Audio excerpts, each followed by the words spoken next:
আসসালামু আলাইকুম। তো দেখেন বর্তমান আমাদের এলাকা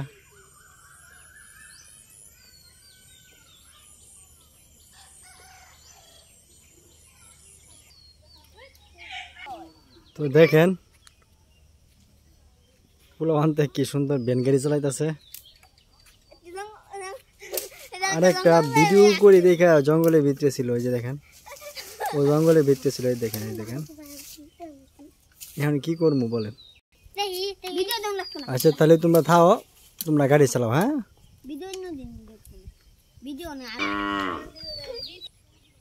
তো আমাদের গ্রামের বাড়ি, আজ দুদিন যাবত মেঘ নাই, রাস্তাগুলা ফুগানো হয়েছে, মানে কাদা নাই। আজকে সারাদিনই অনেক সুন্দর গেছে, কোনো মেঘ বৃষ্টি আসে নাই। সূর্য একদম কড়া আলো। এই জায়গাগুলো আমার অনেক সুন্দর।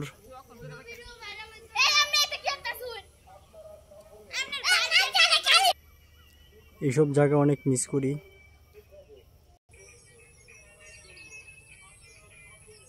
তো যারা যারা চিনেন এই জায়গাগুলা কমেন্টস করবেন।